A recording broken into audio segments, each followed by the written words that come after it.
ಮಾನ್ಯ ಸುಭಾಷ್ ರಾಠೋಡ್ ಅವರು ತಮ್ಮ ವರಿಷ್ಠರ ವತಿಯಿಂದ ಶಹಬಾಷ್ ಪಡೆಯಲು ಚುಂಚೋಳಿ ಶಾಸಕರ ಬಗ್ಗೆ ಟೀಕೆ ಮಾಡುವುದನ್ನು ನಿಲ್ಲಿಸಿ ಹಾಗೂ ನಿಮ್ಮ ಟೀಕೆಯಲ್ಲಿ ಭಗವದ್ಗೀತೆಯಂತಹ ಧಾರ್ಮಿಕ ಪದ ಬಳಸಬೇಡಿ ಎಂದು ಹಿಂದೂ ಜಾಗೃತಿ ಸೇನೆಯಿಂದ ಆಗ್ರಹಿಸಿದ್ದಾರೆ.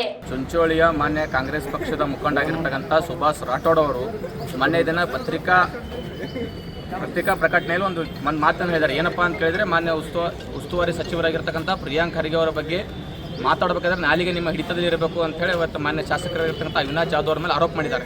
ಮಾನ್ಯ ಸುಭಾಷ್ ರಾಠೋಡ್ ಅವರಿಗೆ ಈ ಪತ್ರಿಕಾ ಮೂಲಕ ಒಂದು ಮಾತನ್ನು ಕೇಳಕ್ಕೆ ಇಷ್ಟಪಡ್ತೀನಿ. ಏನಪ್ಪಾ ಅಂತ ಕೇಳಿದ್ರೆ, ಮಾನ್ಯ ಅವಿನಾಶ್ ಜಾಧವ್ ಅವರು ಮೊನ್ನೆ ದಿನ ಜಿಲ್ಲಾಧಿಕಾರಿ ಕಚೇರಿಯ ಹೊರಗಡೆ ಏರ್ಪಡಿಸಿರ್ತಕ್ಕಂಥ ಹೋರಾಟದಲ್ಲಿ ಏನು ಮಾತಾಡಿದಾರಪ್ಪ ಅಂತ ಕೇಳಿದ್ರೆ, ಇಲ್ಲಿವರೆಗೂ ಉಸ್ತುವಾರಿ ಸಚಿವರು ಒಂದೇ ಒಂದು KDP ಮೀಟಿಂಗ್ ಮಾಡಿಲ್ಲ ಅನ್ನುವಂಥ ಒಂದು ಮಾತನ್ನು ಅಭಿವೃದ್ಧಿ ವಿಷಯದಾಗ ಮಾತಾಡಿದ್ದಾರೆ. ಆದರೆ ಒಂದು ಅಭಿವೃದ್ಧಿ ವಿಷಯದಾಗ ಮಾನ್ಯ ಶಾಸಕರು ಮಾತನಾಡಿದ್ದನ್ನು ಇವರು ಸುಭಾಷ್ ರಾಠೋಡ್ ಅವರು ಭಾಳ ಎಚ್ಚರಿಕೆಯಿಂದ ಮಾತಾಡಪ್ಪ ಅಂತ ಹೇಳ್ತಾರಪ್ಪ ಅಂತ ಕೇಳಿದರೆ, ಒಂದು ಕ್ಷೇತ್ರದ ಒಂದು ಶಾಸಕರಾದವರು ಉಸ್ತುವಾರಿ ಸಚಿವರಿಗೆ ಅಭಿವೃದ್ಧಿ ವಿಷಯದಲ್ಲಿ ಹಾಗೂ KDP ಮೀಟಿಂಗ್ ಮಾಡಿಲ್ಲ ಅಂತಂದು ಕ್ವಶನ್ ಮಾಡುವಂಥ ಅಧಿಕಾರ ಶಾಸಕರಿಗಿಲ್ಲ ಅನ್ನುವಂಥ ಒಂದು ಪ್ರಶ್ನೆ ನಮ್ಮ ಎಲ್ಲರ ಜನಪ್ರತಿನಿಧಿಗಳು ಎಲ್ಲರಿಗೆ ಇವತ್ತು ಮೂಡತ್ತೆ ಕ್ವಶನ್. ಯಾಕಪ್ಪ ಅಂತ ಕೇಳಿದ್ರೆ, ಮಾನ್ಯ ಚುಂಚೋಳಿ ಶಾಸಕರಾಗಿರ್ತಕ್ಕಂಥ ಅವಿನಾಶ್ ಜಾಧವ್ ಅವರು ಸಾಕಷ್ಟು ತಾಲೂಕಿನ ಕ್ಷೇತ್ರದಲ್ಲಿ ಅಭಿವೃದ್ಧಿ ಮಾಡಿದ್ದಾರೆ ಅನ್ನೋ ಒಂದು ವಿಷಯದಿಂದಲೇ ಇವತ್ತು 2ನೇ ಬಾರಿ ಅವರಿಗೆ ಚುಂಚೋಳಿಯಲ್ಲಿ ಅವಕಾಶ ಕೊಟ್ಟಿದ್ದೇವೆ. ಹಾಗಂತಲೇ ಅವರಿಗೆ 2ನೇ ಬಾರಿ ಆಯ್ಕೆ ಮಾಡಿದ್ದೇವೆ. ಇವತ್ತು ನೀವು ಇಂತಹ ಟೀಕೆ ಟಿಪ್ಪಣಿ ಮಾಡ್ಕೋತ ಕುಂತಿದ್ರಂತಲೇ ನೀವು ತಾಲೂಕಿನಲ್ಲಿ ಇವತ್ತು 2ನೇ ಬಾರಿ ಸೋಲನ್ನು ಅನುಭವಿಸಿದ್ದಾರೆ.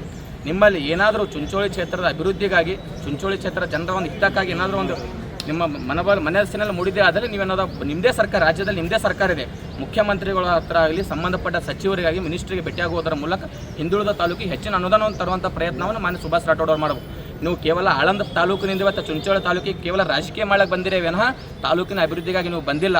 ಇವತ್ತೇನು ನೀವು ಶಾಸಕರಿಗೆ ಪ್ರಿಯಾಂಕ್ ಖರ್ಗೆ ಅವರ ಬಗ್ಗೆ ಮಾತಾಡಬೇಕಾದ್ರೆ ನಾಲಿಗೆ ಹಿಡಿತಿರಲಿಲ್ಲ ಅಂತ ನೀವೇನು ಆರೋಪ ಮಾಡಿದಿರಿ. ಇವತ್ತು ನಾನು ನೇರವಾಗಿ ಸುಭಾಷ್ ರಾಠೋಡ್ ಅವರಿಗೆ ಹೇಳ್ತಾ ಇದ್ದೇನೆ, ನೀವು ಚುಂಚೋಳಿ ಶಾಸಕರಾಗಿರ್ತಂಥ ಅವಿನಾಶ್ ಜಾಧವ್ ಅವರ ಬಗ್ಗೆ ಹಾಗೂ ಅವರ ಅಭಿವೃದ್ಧಿಯ ಬಗ್ಗೆ ಟೀಕೆ ಮಾಡಬೇಕಾದ್ರೆ ನೀವು ಭಾಳ ಎಚ್ಚರಿಕೆಯಿಂದ ಮಾತಾಡಬೇಕಾಗಿದೆ. ನಿಮ್ಮ ನಾಲಿಗೆ ಹಿಡಿತಾ ಇರಬೇಕಂತ ಇವತ್ತು ನಾನು ಮಾನ್ಯ ಸುಭಾಷ್ ರಾಠೋಡ್ ಅವರು ಕೇಳಕ್ಕೆ ಇಚ್ಛೆ. ಸುಭಾಷ್ ರಾಠೋಡ್ ಅವರು ಇಲ್ಲಿವರೆಗೂ 2 ವರ್ಷ ಏನು 2ನೇ ಬಾರಿ ಏನು ಸೋಲು ಅನುಭವಿಸ್ತಾರೆ ಸರ್. ಇಲ್ಲಿವರೆಗೂ ಸುಭಾಷ್ ರಾಠೋಡ್ ಅವರು ಚುಂಚೋಳಿ ಅಭಿವೃದ್ಧಿ ಬಗ್ಗೆ ಆಗಲಿ, ಚುಂಚೋಳಿ ಕ್ಷೇತ್ರ ಜನರ ಬಗ್ಗೆ ಒಂದೇ ಒಂದು ಧ್ವನಿ ಸಹ ಎತ್ತಿಲ್ಲ.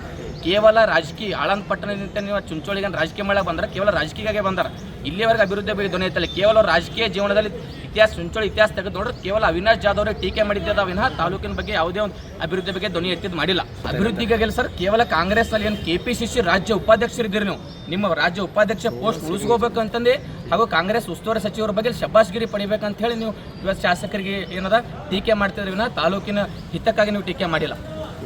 ಅದಕ್ಕಾಗಿ ಅದೇ ರೀತಿಯಾಗಿ ಇಲ್ಲಿ ಪಕ್ಕದ ನಮ್ಮ ಕಾಳಗಿ ತಾಲೂಕಿನಲ್ಲಿ ಕಾಂಗ್ರೆಸ್ ಪ್ರಭಾವಿ ನಾಯಕರಾಗಿರ್ತ ರಾಜೇಶ್ ಗುತ್ತಿದಾರ್ ಹೋದ್ರ ಅವ್ರು ರಾಜಕೀಯ ಮಾಡಿದ್ರೆ ಮನೆ ಸಣ್ಣ ನೀರಾವರಿ ಸಚಿವರಿಗೆ ಕಾಳಿಗೆ ಬೋಸರಾಜ್ ಅವರಿಗೆ ಕಾಳಿಗೆ ತರುವ ಮೂಲಕ ಇವತ್ತು ಕಾಳೇಶ್ವರ ಅಭಿವೃದ್ಧಿ ಆಗಲಿ, ಇವತ್ತು ಅಲ್ಲಿನ ಮಲಗಾಣದ ಅಭಿವೃದ್ಧಿಗೆ ಅವ್ರು ಮಾಡ್ಯಾರ. ಅವರ ನೀವು ಚುಂಚೋಳಿ ಸಂಬಂಧಪಟ್ಟ ಅಧಿಕಾರಿಗಳು ಕರೆಸಿ ಇವತ್ತು ಚುಂಚೋಳಿ ಅಭಿವೃದ್ಧಿಗೆ ಬಗ್ಗೆ ಇದು ಧ್ವನಿ ಎತ್ತಿ, ಅದೆಲ್ಲ ಬಿಟ್ಟು ಕ್ಷೇತ್ರ ಶಾಸಕರ ಬಗ್ಗೆ ಧ್ವನಿ ಎತ್ತದ ಇದು ನಿಮ್ಮ ಹಿತ ಸುಭಾಷ್ ರಾಠೋಡ್ ಇದು ನಿಮಗೆ ಶೋಭೆ ತರುವಂಥದ್ದಲ್ಲ ಅಂತ ನಿಮ್ಮ ಮಾಧ್ಯಮ